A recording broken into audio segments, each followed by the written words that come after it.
परिचय दे दूं, नाम से तो आप मेरे परिचित ही हैं। मेरी पैदाइश हुई एक बहुत छोटा सा कस्बा था एक ज़माने में, अब तो वो डिस्ट्रिक्ट प्लेस हो चुकी है, भोपाल के नज़दीक सीहोर। वहाँ मैं 9 जून 1948 में पैदा हुआ था।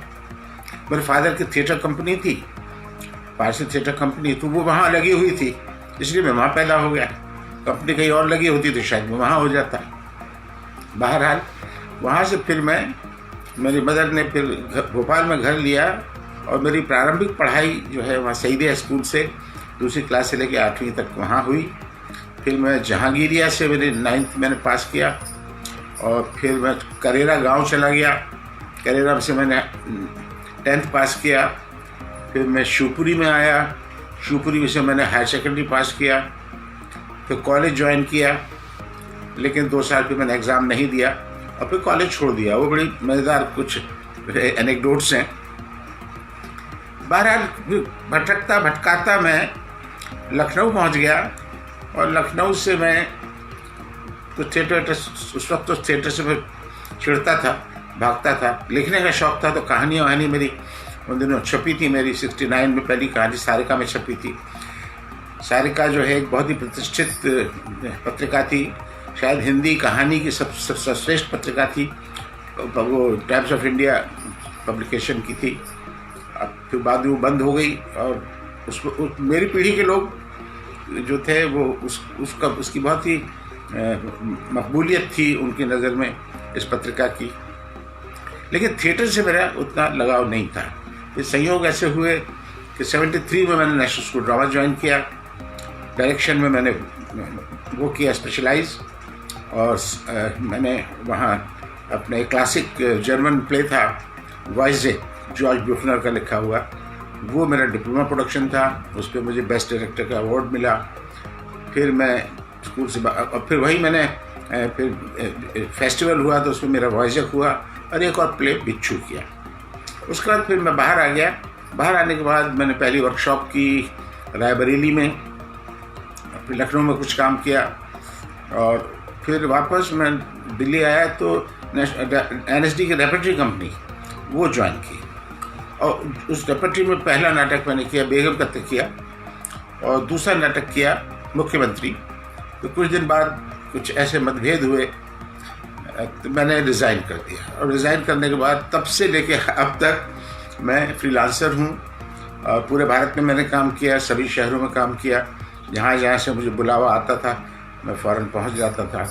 तो बहुत नाटक किए और पूरी तरह से याद भी नहीं रहते हैं, लेकिन जो मेरे प्रमुख नाटक हैं वो आप अगर लिस्ट देखेंगे तो आपको वो नाटक नहीं मिलेंगे आपको जो आमतौर पे सब निर्देशकों ने किए हैं कि खामोश अदालत जारी है और एवं इंद्रजीत और तोगलक और आधे अधूरे नहीं मिलेंगे आप, क्योंकि ये मैंने पहले से तय कर रखा था कि मेरे नाटक जो मैं करूँगा वो एक्सक्लूसिव होंगे, वो किसी ने ना किए हों। तो मेरी लिस्ट जो है नाटकों की वो बहुत एक्सक्लूसिव लिस्ट है और इसीलिए लोग मतलब थोड़ा सी होता है कि यार क्या किया क्या है इसने, तो ऐसा उनको फील हो सकता है। लेकिन ऐसा मैंने इसलिए नहीं किया कि जो किए हुए नाटक है उनको इसलिए नहीं किया कि वो सभी कर रहे हैं और वो नाटक हर शहर हर कस्बे में हो रहा है। तो एक बार क्या हुआ कि 78 में हम लोग पहला फेस्टिवल लेकर रेपर्टरी की तरफ से गए थे कलकत्ता।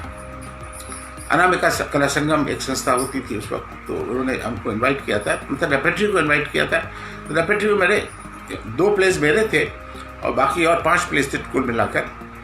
तो वहाँ कलकत्ता में हमारे 2 नाटक तो बहुत सक्सेसफुल हुए, 3, बेगम का तकिया, मुख्यमंत्री और तोगलक, और इतने तक मकबूल हुए कि उन्होंने उसके एक शो एक्स्ट्रा हमसे करवाए। फिर लेकिन जो इंडोर प्ले थे उसमें आधे अधूरे था और संध्या छाया था और शायद एक और कोई प्ले था, मुझे याद नहीं आ रहा, नहीं था। 5 तो हो गए ना, 3 वो। तो उस दिन देख रहा हूँ कि हॉल जो है वो आधा खाली पड़ा हुआ है। तो मतलब मैंने वहाँ के लोगों से पूछा कि क्या बात है, अभी हमारे जो शो थे वो तो ओवर पैक्ड थे, हमें एक्स्ट्रा शो करने पड़े और यहाँ ऑडियंस ही नहीं आ रही, आपके यहाँ मतलब चौथाई हॉल खाली मतलब भरा हुआ है सिर्फ। तो वहाँ के लोगों ने बताया मुझको कि असल में सर ये नाटक यहाँ हो चुका है तो लोगों ने देखा हुआ, तो वो लोग आए हैं देखने ज़्यादातर जो बहुत ही थिएटर के एक बहुत ही जिसे कहते हैं कि डेडिकेटेड डिवोटेड दर्शक हैं, और वो ये देखना चाहते हैं कि ये आधे अधूरे या ये संध्या छाया हमारे यहाँ तो हो चुका है, लेकिन NSD रेपर्टरी ने इसको कैसे किया है। तो वहीं से मुझे ऐसा लगा कि नाटक जो है, मेरे नाटक एक्सक्लूसिव होने चाहिए कि मुझे ये तकलीफ ना हो कि भैया हॉल आधा खाली पड़ा हुआ है। तो वो उससे ज़्यादा मेरे लिए त्रासदायक दृश्य नहीं होता कोई भी, कि अगर मेरा नाटक हो और उसमें ऑडियंस ना हो। तो इस वजह से मैंने with due respect to all those place, great place सब, उनमें मैंने नाटकों में काम किया है, कभी बैक स्टेज काम किया है, कभी ऑन स्टेज काम किया है, कभी तरह तरह से काम किया है मैंने, लेकिन खुद मैंने डायरेक्ट नहीं किए। मैंने वो स्क्रिप्ट से चुनी जो कभी नहीं हुई, कभी किसी ने नहीं की, चाहे वो कहानी को मैंने अडेप्ट किया हो, चाहे मैंने किसी उपन्यास पर अडेप्ट किया हो, चाहे मैंने किसी विदेशी नाटक को अडेप्ट किया हो, या कई बार तो ट्रांसलेशन भी किया मैंने सिर्फ। तो इस तरह से ये यंग यात्रा मेरी चलती रही, और इस बीच में 82-81 में मुझको उसने कुंदन शाह ने मुझको संपर्क किया मेरे से, फिर दिल्ली आया वो मेरे पास, और फिर वो उसको कोई राइटर नहीं मिल रहा था, और उसके दो जो बैचमेट्स थे और एक मेरा और मित्र था जो उनके क्लोज, हम लोग कॉमन फ्रेंड्स थे, उसमें वीर विनोद चोपड़ा थे, और ये थी अपनी अब तो उसकी डेथ हो गई बाद में, रेणु सलोजा एडिटर, और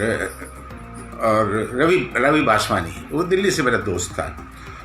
तो उसको कोई राइटर नहीं मिल रहा था जानी भी दो यारो लिखने के लिए। पहले उसका नाम जानी भी दो यारो नहीं था, उसका था ऑल स्टूड अप। तो मैंने कहा है लोगों ने, विनोद ने और रवि बासवानी ने उसको कि भैया एक आदमी इसको कर सकता है, वो है रंजीत कपूर, वो दिल्ली में बैठा है।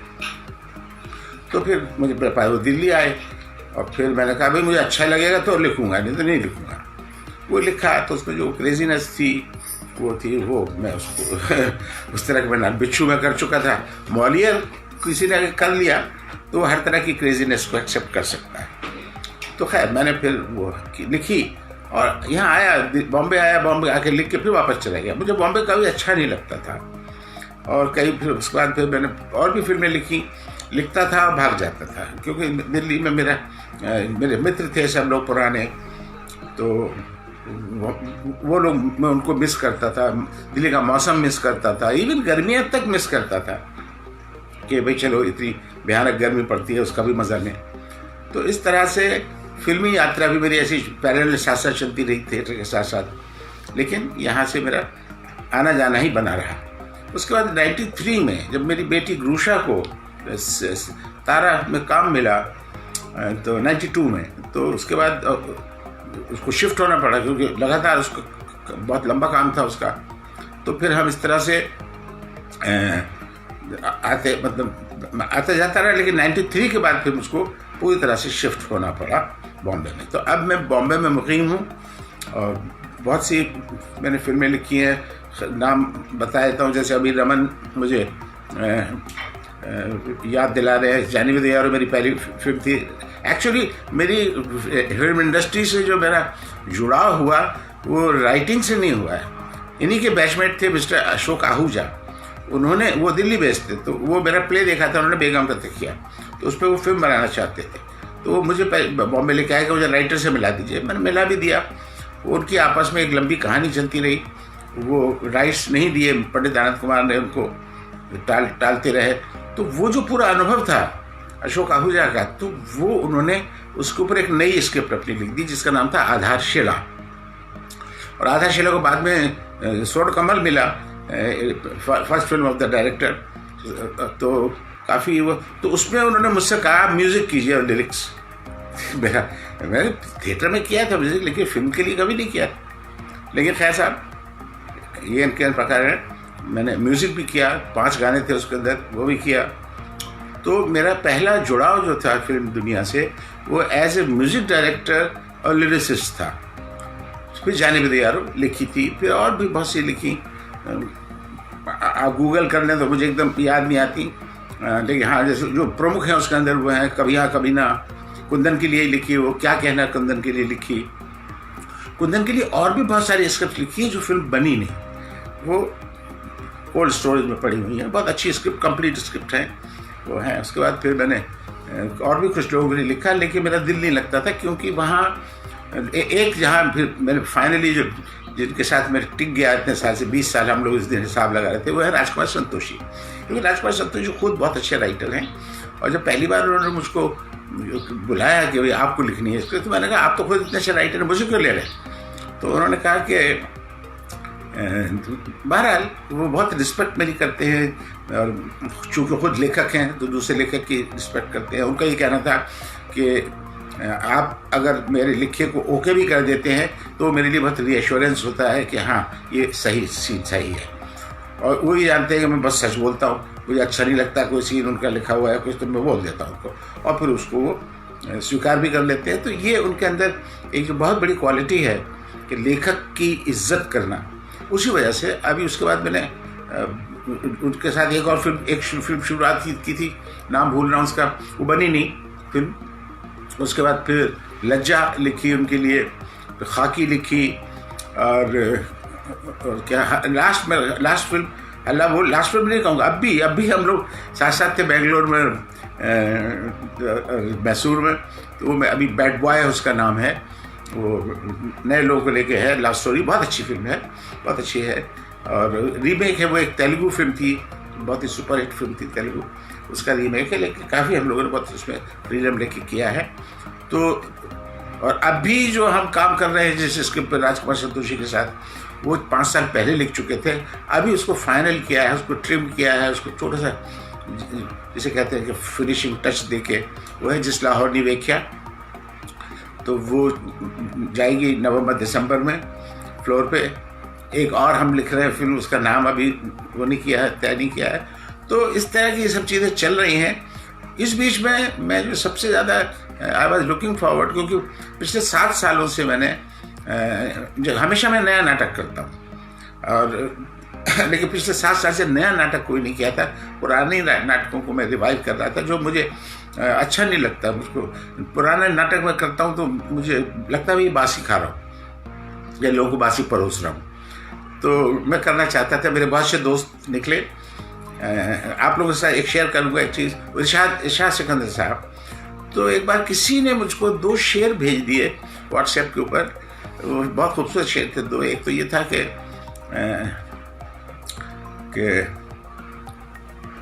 ये मुझे चैन क्यों नहीं पड़ता, एक ही शख्स था जहान में क्या।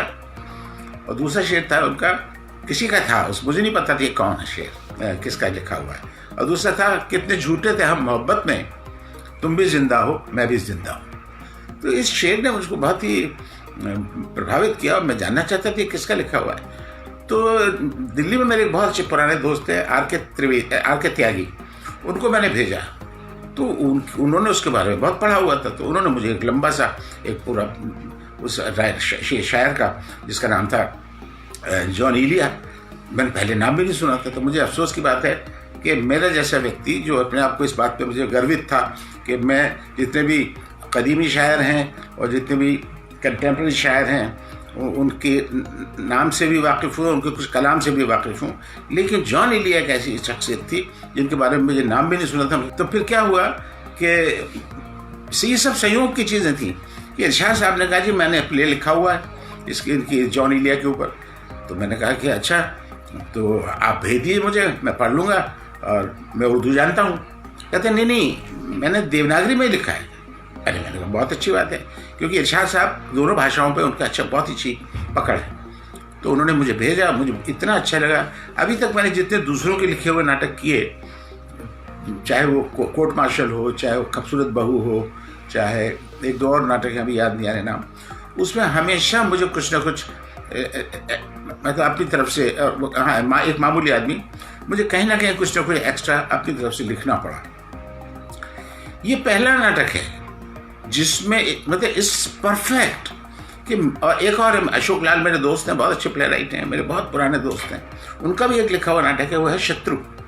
ये 2 नाटक ऐसे हैं कि पहला वाला तो मैं शत्रु करने से इनकार कर दिया था मैंने, तो उन्होंने जानना चाहा, ये शॉक्ड कि क्यों। मैंने कहा ये इज़ टू परफेक्ट, मुझे थोड़ा कच्चा चाहिए, कुछ ऐसा कमज़ोर जिसमें मैं दखल दे सकूं और उसमें इन्वॉल्वमेंट मेरा हो।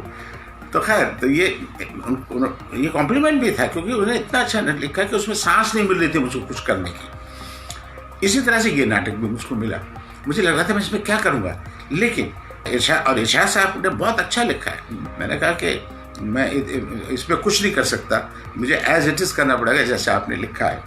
वो बहुत खुश हुए और हम लोगों ने रिहर्सल शुरू कर दी। प्ले ब्लॉक हो गया, हम म्यूज़िक पे काम कर रहे थे। शो की डेट फिक्स हो गई। एक लड़का है वहाँ कोकअप, वो प्रोड्यूस कर रहा था इसको, और उसने कहा था जी मैं इतने पैसे दे पाऊँगा, मैं ज़्यादा नहीं दे पाऊँगा। मैंने कोई बात नहीं, इस वक्त पैसा रखता है मेरे लिए वो अहमियत नहीं रखता, जितना ये रखता है कि 7 साल के बाद एक नया प्ले करने जा रहा हूँ।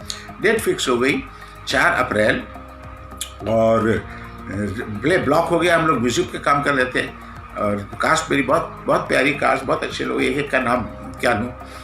तो लेकिन क्या हुआ, उसी वक्त कोरोना ने दस्तक दी और हॉल जितने थे वो बंद हो गए। तो उनका जी अब आगे की डेट, मैंने आगे की डेट बताओ कब कैसे करें, क्या करें। मैं वहीं दिल्ली में था। तो फिर पता लगा कि नहीं, अब ये बहुत ज़्यादा बढ़ गई है। अब कोरोना का बिल्कुल आतंक जब आने लगा, तब मेरी बेटी ने मुझसे कहा, गुलशन ने, नहीं आप वहाँ मत रुकिए, आप फ़ौरन यहाँ आ जाइए, मैं आपको फ़्लाइट से। मैंने कहा नहीं, फ़्लाइट नहीं, मुझे ट्रेन फर्स्ट AC का कर देना, क्योंकि जहाँ मैं रहता हूँ वहाँ से जो वो है बहुत नज़दीक है, और जो स्टेशन है तो वहाँ से मैं आराम से आ जाऊँगा। तो इस तरह से मैं 21 तारीख को वहाँ से ट्रेन में बैठा, 22 की सुबह यहाँ पहुँचा, और उसी दिन से ट्रेनें बंद हो गई।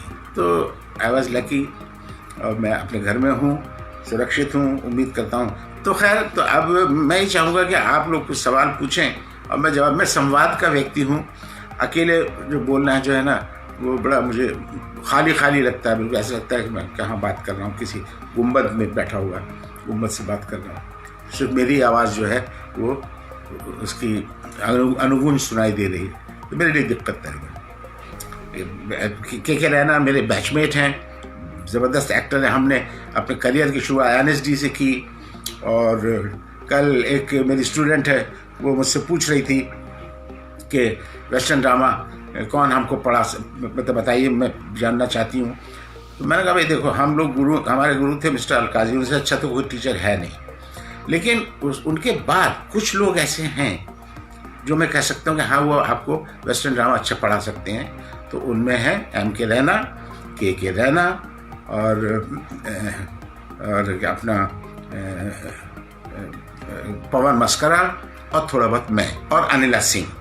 तो मैंने कहा तो बाकी और भी होंगे, लेकिन चूँकि नज़दीक के लोग हैं और उस वक्त ऑफ हैंड मुझे यही नाम याद आए। तो है शेर अफगान, हाँ शेर अफगान, शेर अफगान बहुत सारी जुड़ी हुई हैं। पंकज हम लोगों का बैचमेट था, पंकज ने शेर अफगान का मैंने रोल किया था। और हम लोग के साथ ज़िंदगी में इतने can you share about your play face in the crowd? Face in the crowd मेरा कोई प्ले नहीं है। मैंने एक सीरियल बनाया था कभी, आज से 30-40 साल पहले, वो था। फेस इन द क्राउड तो मेरा कोई प्ले नहीं है। सबसे चैलेंजिंग प्ले है इन्होंने लिखा है। बॉबी ने पूछा which has been your most challenging play. हर प्ले मेरे लिए चैलेंजिंग रहा है, क्योंकि क्या होता है कि मेरे साथ शुरू में तो मैं बड़ा डर भी जाता था कि मैं जब मैं नया प्ले करने लगता था तो मैं बहुत नर्वस हो जाता था, बिल्कुल ब्लैंक हो जाता था कि मैं कैसे करूँगा। मेरे मतलब मैं बिल्कुल ज़ीरो पे आ जाता था, तो बहुत नर्वस हो जाता था। लेकिन धीरे धीरे मुझे महसूस हुआ कि ये प्रोसेस अच्छा है, कि आप जब नया कुछ करने के लिए जाते हैं और पिछले सब कुछ भूल जाते हैं, बहुत अच्छा है प्रोसेस। क्योंकि कभी भी जो पीछा लिखा हो, कोई भी दो नाटक एक जैसे नहीं हो। अगर आपको लगा कि ऐसे एक्टर्स के साथ भी एक प्रॉब्लम होती है, एक्टर ने अगर 2 नाटक कर लिए हैं तो उसको लगता है तीसरा नाटक बहुत उसके लिए आसान है। ये गलत है, क्योंकि उसकी अप्रोच भी उसको चेंज करनी पड़ती है। एक बहुत अच्छा एक कोटेशन है, एक फ्रेंच डायरेक्टर था रॉबर्ट ब्रेसॉन, तो उसने एक बात कही थी कि permanent feature in an actor कि always the same way of being different, कि वो जब अपने आप को चेंज करते हैं तो वो अपना जो अप्रोच है, जो अपना जो प्रोसेस है, उसको चेंज नहीं करते हैं। मतलब आपने कहा यार एक्टर, यार मैंने एक पिस्टल प्ले करने यहाँ रोया था, मुझे यहाँ फिर रोना है। तो कभी भी दो कोई व्यक्ति मतलब जो चरित्र हैं वो तो एक जैसे तो नहीं रो सकते। मैंने ऐसी सी फिल्में देखी हैं, मैं शेयर करना चाहूँगा आपसे, आप कभी देखिएगा कि एक फिल्म है, बड़ा लंबा नाम है उसका, कि the fried green tomatoes at a whistle stop cafe. तो उसमें एक सीन था, एक है कि वो जिस लड़की को बोलना है, वो रोना है, उसको वहाँ उसकी सहेली मर रही है, तो वो डायरेक्टर उसको दूर भेज दिया, बहुत पीछे चली गई, वो कमरे में है लेकिन दूर उसकी बैक है, और फोरग्राउंड के अंदर हम ये जो लड़की सुन रही है इसकी बात पे, इससे भी कैमरा उसने ऊपर कर दिया, सिर्फ वहाँ दिख रही है। और उसके बाद फिर वो वापस बोल चुकती है, लौट के आती है और देखती है कि उसकी जो दोस्त है उसकी डेथ हो चुकी है। तो ऐसे ऐसे जो मैंने इस तरह के एग्जाम्पल्स देखे हैं कि जहाँ एक्टर जो है वो बिना शक्ल दिखाए, मुझे याद दिला रही है इला कि बेगम तकिया का मज़ेदार मैं एक किस्सा सुनाता हूँ। मधु, उसके साथ मेरा झगड़ा चल रहा था, उसमें मेन रोल कर रही थी, के कर रहा था मेन रोल, पीरा, और वो अमीना कर रही थी। तो उस दिनों मेरा उसके साथ झगड़ा चल रहा था, बाद में वो मेरी पत्नी बन गई, वो अलग बात है, लेकिन उस वक्त झगड़ा चल रहा था। तो उसमें एक सीन था कि वो उसके हाथ से पोटली लेके भागती है अमीना, उसको करिए घर में कुछ खाना नहीं है, लेके आती है सौदा, वो मना कर देता है कि नहीं, क्योंकि पोटली जो है तो बाबा की है। अब उसको कसम भी देता है कि तुझे रमजानी की कसम है अपने बच्चे की, तुझे रमजानी की कसम है, ये पोटली फेर दे। और कसम जैसी मिलती है उसको, तो वो मैंने उसको वहीं रुक जाओ दरवाजे पे, और पीठ है उसकी, और मैंने कहा वहीं तो बैठ जाओ, पहले तो पोटली छोड़ दो, शर्मी की आवाज़ आती है, और वहाँ बैठ जाओ और बस रोने लगो, शक्ल नहीं दिखानी है पीछे। तो उसको बाद में बहुत बुरा लगा, मुझसे तो नहीं कहा उसने, और लोगों से कहा कि मेरा इतना अच्छा सीन है, इन्होंने मेरी पीठ कर दी। अब उसको उस वक्त तक ये समझ नहीं थी कि निर्देशक जो है किसी के साथ, उसको लगा कि मैं दुश्मनी कर, तो खैर, लेकिन बाद में उसने महसूस किया, और लोगों ने उसको कहा कि नहीं, वो सीन जो बैक है उस कैरेक्टर की, वो ज़्यादा दर्शक को उसकी पीड़ा के साथ जो है इन्वॉल्व करती है। अगर सामने रो रही, देखिए किसी आप रोते हुए आदमी को देखिए तो आपको उससे उतनी हमदर्दी नहीं होती, जब आप ये देखते हैं कि नहीं, वो उसकी रोने जैसी स्थिति है लेकिन वो रो नहीं रहा है, तो वो आप उसको और ज़्यादा एडमायर करते हैं उस कैरेक्टर। तो ये छोटी छोटी चीज़ें हैं जो ट्रायल एंड एरर से मैंने ज़िंदगी में और थिएटर के माध्यम से मैंने सीखी हैं। और तो वही आप, मेरे पास ऐसा कुछ बहुत अनोखा नहीं है सुनाने के लिए, और कोई बहुत बड़ा कुछ नहीं है। मैं एक बहुत ही साधारण सा व्यक्ति रहा हूँ और अपनी कमज़ोरियों के साथ रहा हूँ। कभी मैंने झूठ नहीं बोला, कभी कोई अपनी चीज़ छुपाई नहीं, चाहे वो ज़िंदगी से जुड़ी हुई हो। अच्छा, फेवरेट क्लासिकल एज वेल, देखिए जितने प्ले राइट्स, अगर आप क्लासिकल उसमें जाते हैं, सबसे ज़्यादा अगर मुझे प्रिय रहा है वो रहा चेखव, कहानीकार के रूप में भी, क्योंकि उसका कारण है, चेखव जैसी मतलब सेंसिबिलिटी और सेंसिटिविटी मैंने किसी और प्ले राइट में नहीं देखी। क्योंकि उनका, वो डॉक्टर थे, बहुत जल्दी उनकी डेथ भी हो गई थी, और बीमारी से, टीबी से ही मरे थे वो। उनकी एक विशेषता ये थी कि वो बहुत ही डॉक्टर की तरह जो एक डिटैचमेंट होता है अपने चरित्रों के साथ, वो डिटैचमेंट उनका होता था। जब हम लोग पहली बार कर रहे थे, उसमें के रैना भी था, के रैना और मनोज सिंह जी ने मिलकर डायरेक्ट किया था, अंकल वान्या, उसका म्यूजिक मैंने किया था। तो उसमें शुरू में लिखा था एक कॉमेडी, जबकि हमारी नज़र में वो एक ट्रेजेडी है, लेकिन शेखव की नज़र में वो कॉमेडी। क्यों? उसका ये कहना था, या उसका ऐसा मानना था कि जो व्यक्ति हैं, जो लोग हैं, एक ख़ास स्टाइल में उनके लाइफ स्टाइल उनका रहा है, उस बदलते हुए समय को अगर वो नहीं पहचान रहे हैं और अपने आप को बदल नहीं रहे हैं, तो वो हमारे उपहास का पात्र है। तो इसलिए वो कॉमेडी कहता है, हमारे लिए वो ट्रेजेडी है।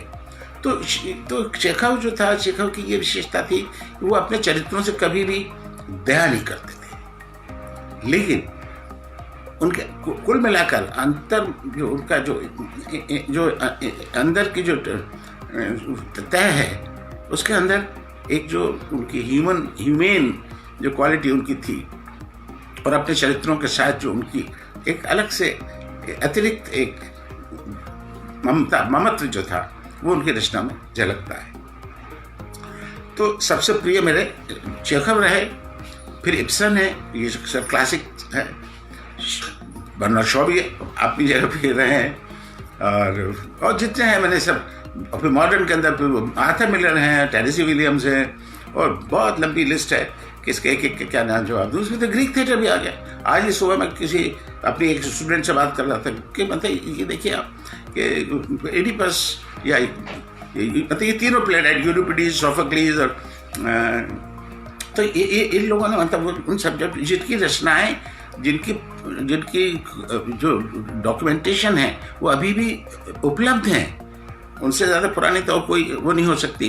क्या है मुख्यमंत्री? हाँ मुख्यमंत्री। चलिए थोड़ा विषय बदल रहा हूँ। सवाल पूछा है शुक्ला जी ने कि मुख्यमंत्री की विशेषता।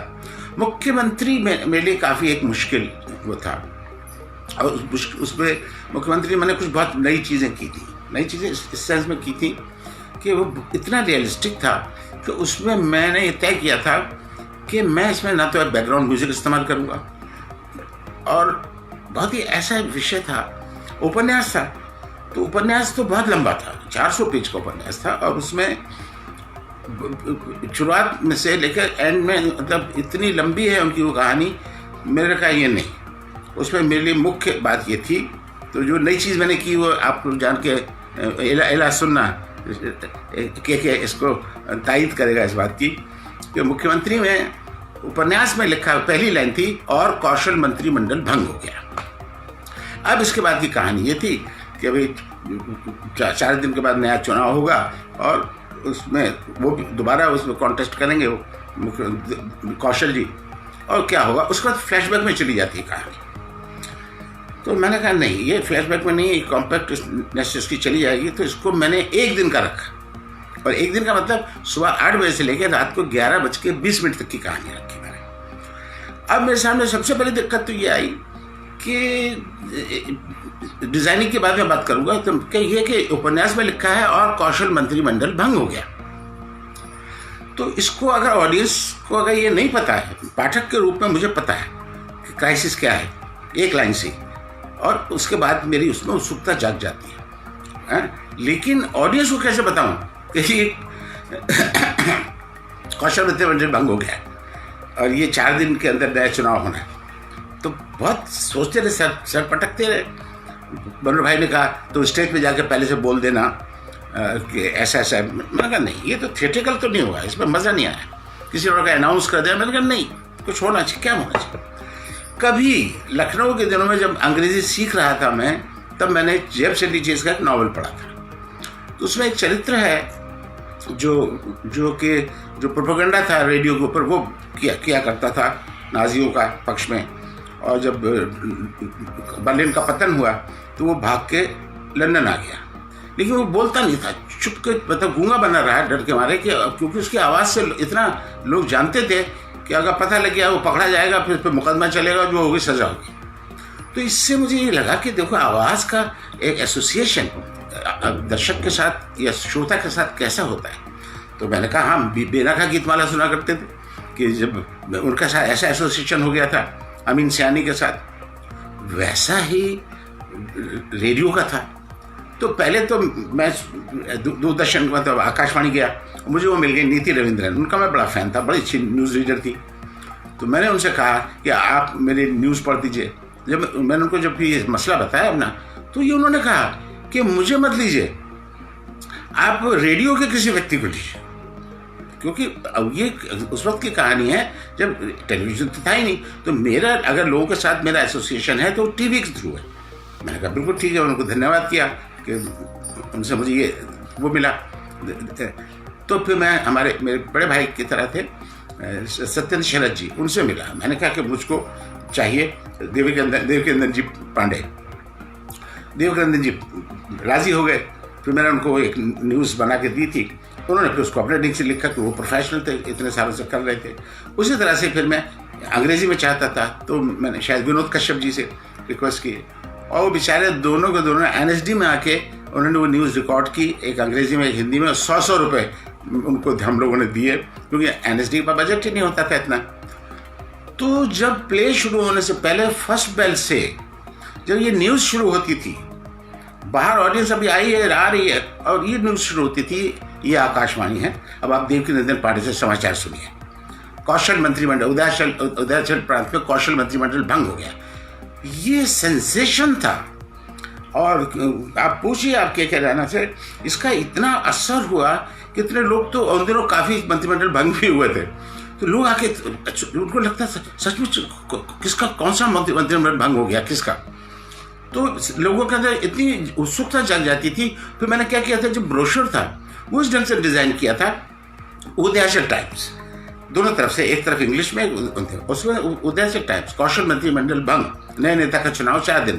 तो ये हेडलाइंस, तो ये कुल मिलाकर मैं हमेशा जब भी कोई प्ले करता हूँ उसमें इस बात का ध्यान रखता हूँ कि प्ले से जो जुड़ी हुई और दूसरी चीज़ें हैं, उसकी डिज़ाइनिंग है, उसकी ब्रोशर है, उसके टिकट्स हैं, वो सब यूनिफाइड होने चाहिए, वो उसको एक दूसरे से पूरक होने चाहिए एक दूसरे के। तो एक तो मेरी एक जंग ये थी सबसे बड़ी कि ऑडियंस, जब तक ऑडियंस अंदर आके बैठती थी, ये न्यूज़ हर मतलब लूप लगा दिया था, हिंदी में आते थे, फिर अंग्रेजी में, फिर हिंदी में, फिर अंग्रेजी में। तो जब तक वो आके अंदर बैठती थी, उनको सब पता लग जाता था कि मसला क्या है।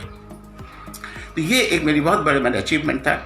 और दूसरी चीज़ ये थी डिज़ाइन ये था कि हम 24 बाई 24 का हमारा रविंद्र भवन 3rd फ्लोर वो है कि सचमुच के मुख्यमंत्री का बाथरूम भी जो है इससे बड़ा होगा, शायद ये उतना होगा।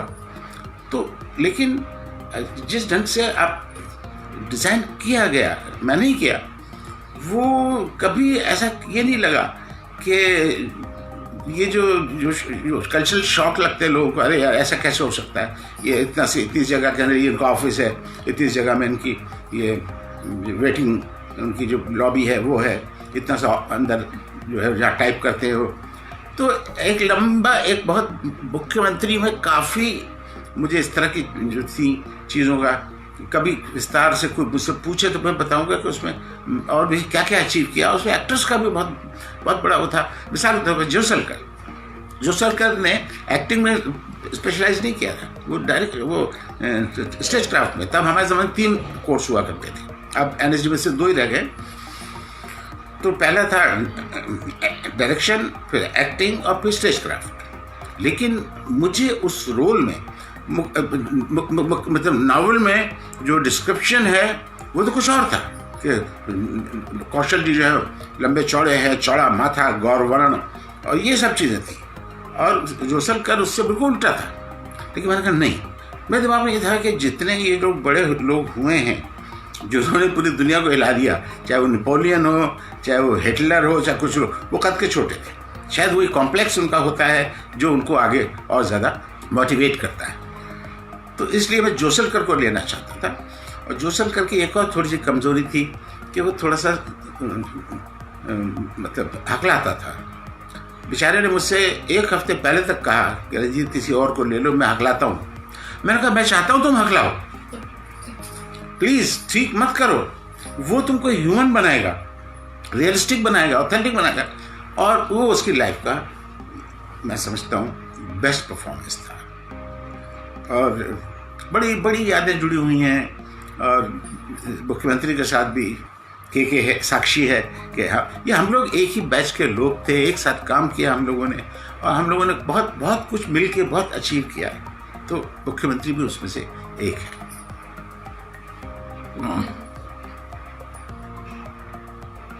प्ले कास्टिंग तो शाह जी पूछ रहे हैं, काइंडली अच्छा ये भी पूछे, kindly suggest any books about directing. देखिए पहले तो बता दूं आपको कि कास्टिंग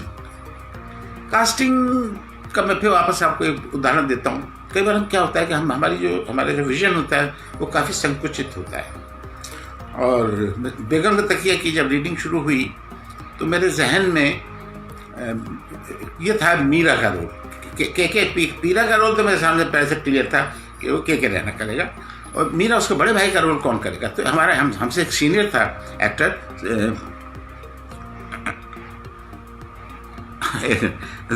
ये जवाब दे दूं पुराने किले का, बाद में दूंगा के कैसा है।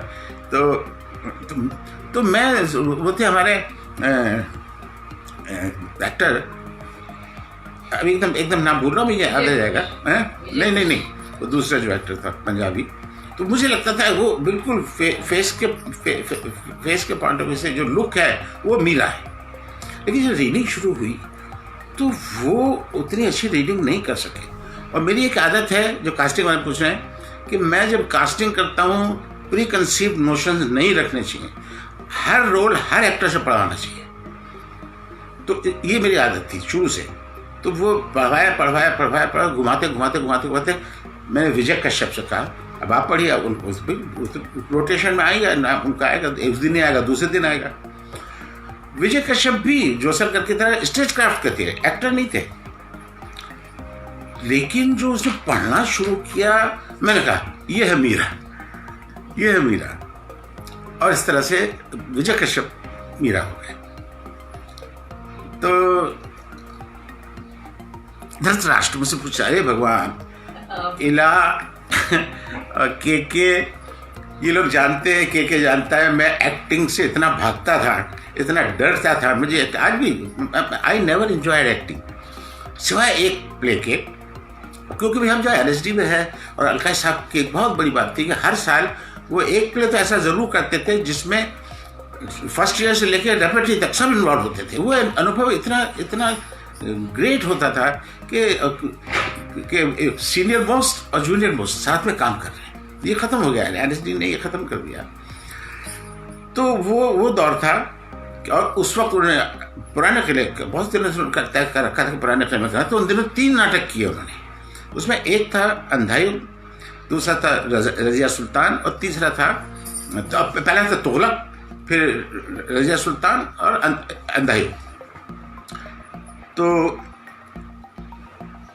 मजबूत, मतलब अगर आपको डायरेक्टर आपको कह रहा है कि आपकी रोल करना है, तो आप ये तो नहीं कह सकते कि मैं तो डायरेक्शन में हूँ, मैं एक्टिंग क्यों करूँ। नहीं, वो आपको करना पड़ेगा।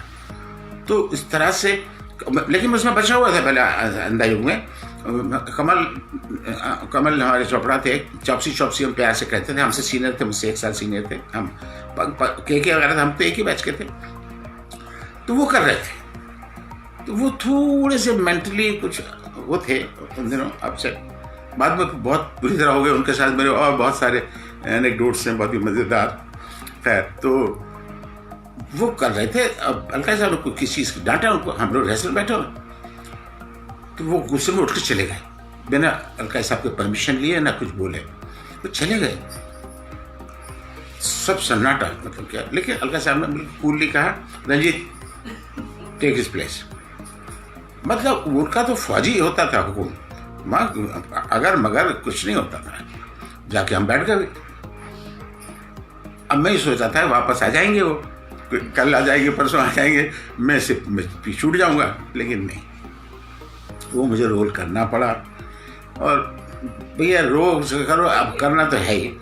और दिक्कत ये होती थी उसमें, अंधायुग में, इला पुराने किले में गर्मियों के दिन थे, और वैसे भी कोई वहाँ AC तो ऐसा कुछ होता है, तो पंखे लगा दिए थे।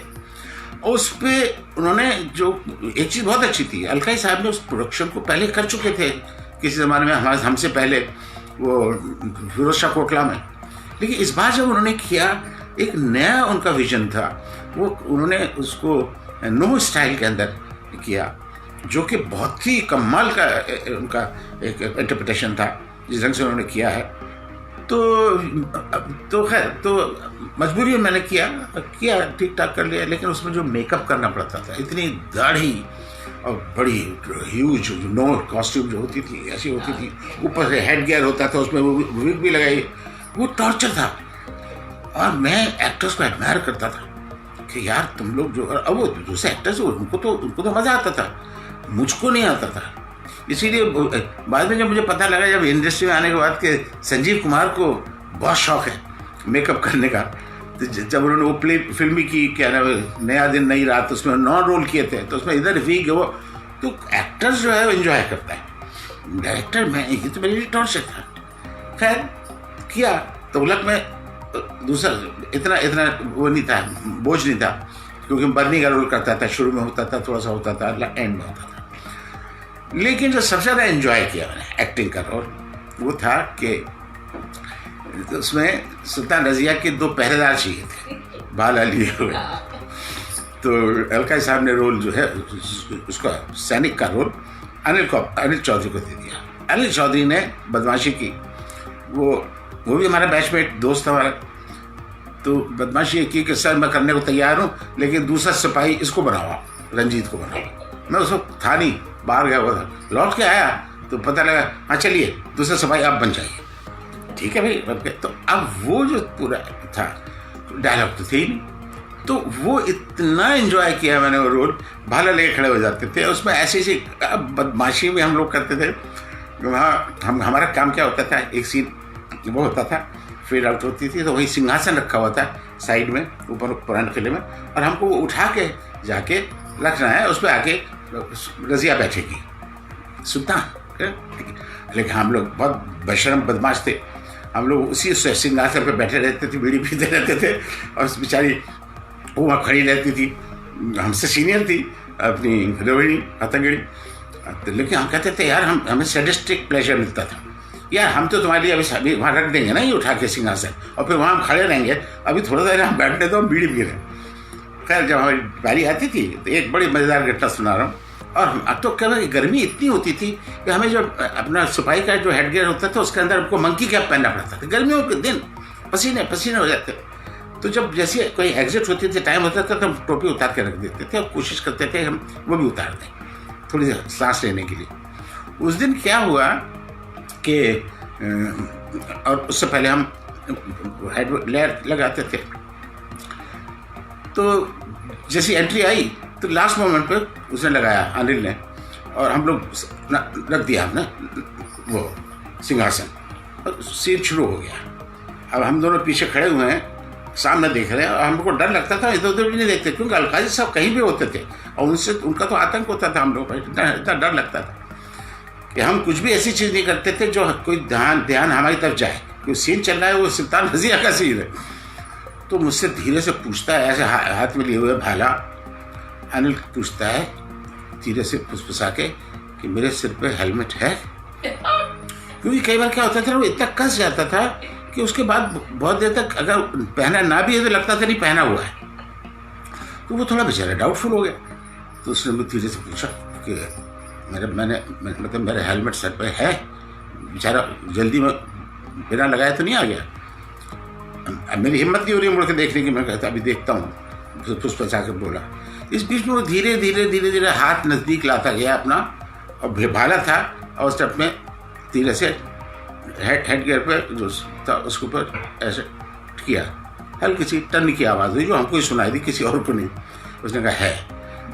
तो ये एक टॉर्चर था उसके लिए, बेचारे के लिए, ये सिर्फ कंफर्म करने के लिए कि भाई मैंने हेलमेट लगाया हुआ है या छोड़ के आ गया हूँ। हाँ, तो कबाब और क्या बात बताइए कि कह रहे ना, ये शाहरुख जो था, इस एक साल इनके फादर थे मीर साहब, तो हम लोग का मैस का जो ठेका उन्होंने लिया था। बड़े प्यारे इंसान थे, हम सबको बहुत प्यार करते थे। हम लोग हमसे सीनियर, हम लोग राज बब्बर हमसे सीनियर थे, ये लोग इनका बैच, हम लोग बीच में थे, और बाद में हमसे एक साल जूनियर थे, तो हम सेकेंड ईयर में थे। तो उन दिनों की बात है, ये 8-10 साल का होता था, बड़ा प्यारा सा बच्चा होता था। तो कई बार छुट्टी उस दिन मीर साहब के साथ आ जाता था शाम को यहाँ हॉस्टल में ही। तो हम बेचारे उसको बहुत, उसको थिएटर का बड़ा शौक था, बहुत एक्टिंग का बड़ा शौक था। तो हम उससे कश्यप है, हम लोग बेटा जज साहब ने सिगरेट लिया या ये लिया, तो ये सब करता रहता था वो। जब पुराने किले में हम करने लगे तो मीर साहब ने वहाँ भी अपना एक वो लगा दिया स्टॉल पीछे कि भाई खाना वाना, जो भी लोग बाहर से भी आते हैं, जो दर्शक हैं उनके लिए भी चाय नाश्ता, ये वो कबाब वबाब सब ये मिलते थे। तो अच्छा हमने क्या किया फिर, अनिल चौधरी हम लोग ऊपर रहते थे, हम तो मतलब खास तौर पे सुल्तान रजी अहमद, उस पर हम पे कोई बोझ नहीं था, लाइनें याद करने के अंदर कुछ नहीं था। तो एक रस्सी हमने मंगा ली थी, बहुत ऊंचाई थी, कोई 30 फुट, तो उसमें टोकरी एक बांध देते थे, तो उसकी ड्यूटी होती थी, हम नीचे कर देते, तो वो हमको वहाँ से लाके ब्रेड और समोसे वो लाके उस टोकरी में रख देता था, हम ऊपर खींच लेते थे, और वो रोटी और समोसे जो हैं वो एक आधा खाते थे, आधा बचा के रखते थे अगले मतलब ब्रेक में, और टोपी के अंदर में रख के हेलमेट लगा लेते थे।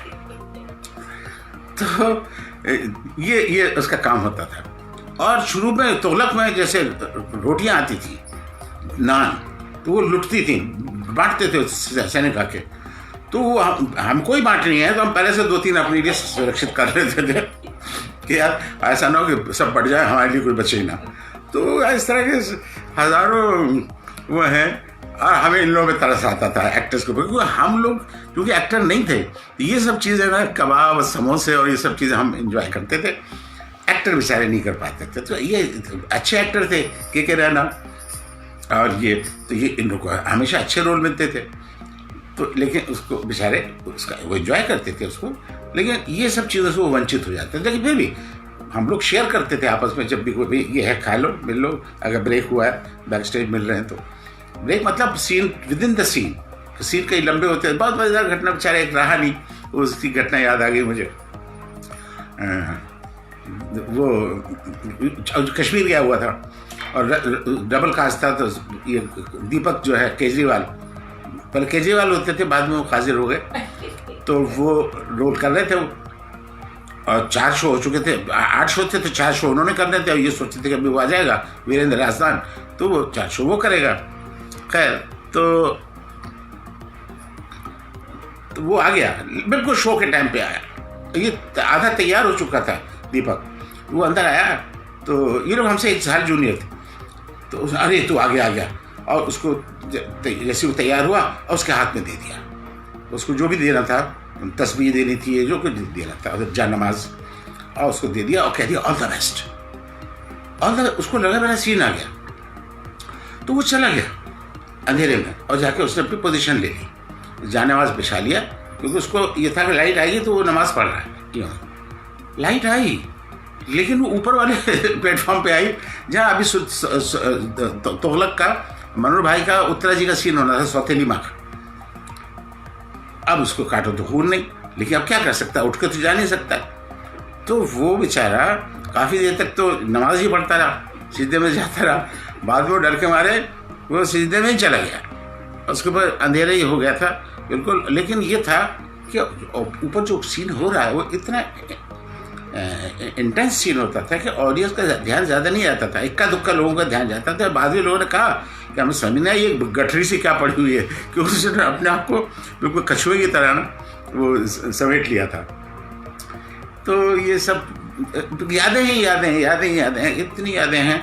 अब आपने कहा है जी किताब पढ़ने के लिए, सर राइटिंग में ऐसा क्या ख़ास ध्यान रखना चाहिए कि वो सीन ऑडियंस पे अपनी छाप छोड़ जाए? कोई भी हार्ड एंड फास्ट रूल नहीं है, कोई ऐसा फॉर्मूला नहीं है जोशी जी। वो दिल से अगर आप कोई चीज़ लिखते हैं और वो प्रभावित करने के लिए नहीं है, आपको अगर छू रही है तो वो वर्क करेगी। मैं कभी भी जो भी मैंने, एक तो ओरिजिनल बहुत कम लिखा है, फिल्मों में थोड़ा लिखा है, तो मैंने कभी प्रभावित करने के लिए नहीं लिखा किसी को। पहले तो जो रचनाएं मैंने उठाई वो अगर मुझे छूती हैं तो तभी करता हूँ। बहुत सी 100 प्लेस पढ़ता हूँ, तब उनमें से कोई एक मुझे पसंद आता है कि हाँ इसको करना चाहिए।